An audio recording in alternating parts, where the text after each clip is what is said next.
America అధ్యక్షుడు Donald Trump India విద్యార్థులకు చుక్కలు చూపిస్తుంటే మరో దేశం మన దేశంలోని కొన్ని రాష్ట్రాల విద్యార్థుల పట్ల కటువుగా వ్యవహరిస్తుంది.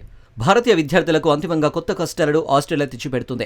6 రాష్ట్రాల నుండి దరఖాస్తుదారులకు వీసాలను ఆస్ట్రేలియా నిషేధించింది. పెరుగుతున్న వీసా తిరస్కరణ రేట్లు, మోసపూరిత దరఖాస్తులు, డ్రాప్ అవుట్ ట్రెండ్లు అందుకు కారణమంటూ ప్రకటన విడుదల చేసింది. అనేక విశ్వవిద్యాలయాలు నిర్దిష్ట ప్రాంతాల నుండి విద్యార్థుల ప్రవేశాలపై ఆంక్షలు విధించడంతో ఇప్పుడు విద్యార్థులు లబోదీపమంటున్నారు. ఇప్పటికే భారతీయ విద్యార్థుల వీసాలను క్షుణ్ణంగా పరిశీలిస్తున్న పలు దేశాలు ఆ ప్రక్రియను మరింత కఠినతరం చేయడంతో విద్యార్థులకు కష్టాలు పెరుగుతున్నాయి. ప్రామాణికమైన డాక్యుమెంటేషన్ నింపే విషయంలోనూ ఎలా పడితే అలా చేస్తే సమస్యలు తప్పవన్న విషయం ఇప్పుడు మనలకు బోధపడుతుంది. ఆశావాహ విద్యార్థులపై ప్రభావితం చూపుతుంది. ఇటీవలి పరిణామాలతో మోసపూరిత వీసా దరఖాస్తులు, అధిక డ్రాపౌట్ల రేట్ల కారణంగా అనేక ఆస్ట్రేలియా విశ్వవిద్యాలయాలు నిర్దిష్ట భారతీయ రాష్ట్రాల నుండి విద్యార్థులను చేర్చుకోవడంపై ఆంక్షలు విధించాయి. ఆస్ట్రేలియా వీసా వల్ల యూపీ, గుజరాత్, పంజాబ్, హర్యానా, రాజస్థాన్ రాష్ట్రాలతో పాటుగా జమ్మూ కాశ్మీర్, కేంద్రపాలిత ప్రాంతాల విద్యార్థులు ఆస్ట్రేలియా విశ్వవిద్యాలయాల్లో ఇక ఎంట్రీ పొందలేరు. ఆస్ట్రేలియన్ విశ్వవిద్యాలయాలు ఈ చర్యలకు అనేక కారణాలను సాక్ష్యంగా చెబుతున్నాయి. వీసా తిరస్కరణలో గణనీయమైన పెరుగుదలకు అనేక అంశాల్లో విద్యార్థుల వ్యవహార శైలిని యూనివర్సిటీలు హైలైట్ చేస్తున్నాయి. అధిక వీసా తిరస్కరణకు గ్రౌండ్ రియాలిటీ కారణమంటున్నాయి. మోసపూరిత దరఖాస్తులు, మోసపూరిత పత్రాలు, వీసా దరఖాస్తులలో తప్పుడు అంశాలను ప్రస్తావించడం కూడా కారణమవుతుంది. అధిక డ్రాపౌట్ రేట్లు ఈ ప్రాంతాల నుండి గణనీయమైన సంఖ్యలో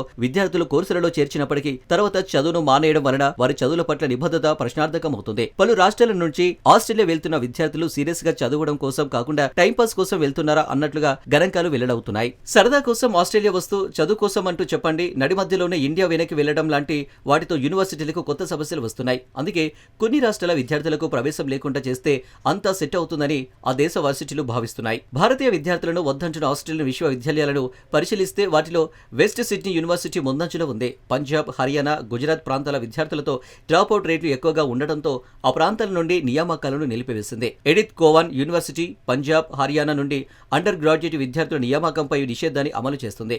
ప్రవేశ ప్రక్రియలను సమీక్షించడానికి ఈ నిర్ణయం తీసుకున్నట్లు ప్రకటించింది. విక్టోరియా యూనివర్సిటీ ఇలాంటి ఆందోళనల నేపథ్యంలో యూపీ, రాజస్థాన్, గుజరాత్ రాష్ట్రాల విద్యార్థులపై ఆంక్షలను పొడిగించింది.